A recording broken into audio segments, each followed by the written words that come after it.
গত কয়েকদিন সারা দেশে থেমে থেমে হচ্ছে ঝড় বৃষ্টি। আগামী কয়েকদিনও ঝড়ো হাওয়া সহ বৃষ্টির পূর্বাভাস রয়েছে।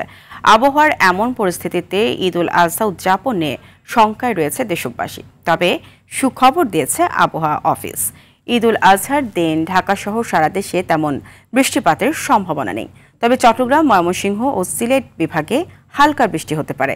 আরও জানাচ্ছেন শাকিলা করিম। বাংলা বর্ষপঞ্জি অনুযায়ী জ্যৈষ্ঠ মাস চললেও বেশ কিছুদিন ধরে বৃষ্টির প্রভাব চলছে দেশ জুড়ে। এমন সময় দোরগোড়ায় কুরবানি ঈদ। আবহাওয়ার এমন পরিস্থিতিতে ঈদ উল আজহা উদযাপন নিয়ে শঙ্কায় রয়েছে দেশবাসী। হতাশা নয়, আশার কথা শুনিয়েছে আবহাওয়া বিভাগ। ঈদ উল আজহার দিন ঢাকা সহ সারা দেশে তেমন বৃষ্টিপাতের সম্ভাবনা নেই। তবে চট্টগ্রাম, ময়মনসিংহ ও সিলেট বিভাগে অল্প পরিমাণে বৃষ্টি হতে পারে। স্পেশালি ঈদের দিন আমাদের বৃষ্টির পরিমাণ অনেকাংশ কমে আসতে পারে। বিশেষ করে সিলেট, ময়মনসিংহ সামান্য সম্ভাবনা থাকতে পারে, আর রংপুর এবং চট্টগ্রাম। সিলেট এবং চট্টগ্রামের সম্ভাবনাটা একটু বেশি অন্যান্য স্থানের তুলনায়, এবং ওইসব জায়গায় যদি বৃষ্টি হয়েও সিলেট কিংবা চট্টগ্রামে, তাও একবার দুই এক জায়গায় পরিমাণ খুব কম।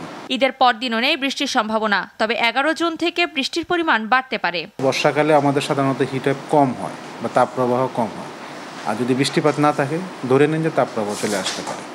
তাপপ্রবাহ এখন সারা দেশে তাপমাত্রা ধরেন 30 থেকে 34-এর মধ্যে ম্যাক্সিমামটা, আর বৃষ্টি কমে গেলে সেটা 36 বা প্লাস মাইনাস হয়ে যেতে পারে। মৌসুমী বায়ু বাংলাদেশের উপর কম সক্রিয় এবং উত্তর বঙ্গোপসাগরে দুর্বল থেকে মাঝারি অবস্থায় থাকায় এই মুহূর্তে কোথাও কোনো সতর্কতা সংকেত নেই বলেও জানান এই কর্মকর্তা। শাকিলা করিম, RTV, ঢাকা।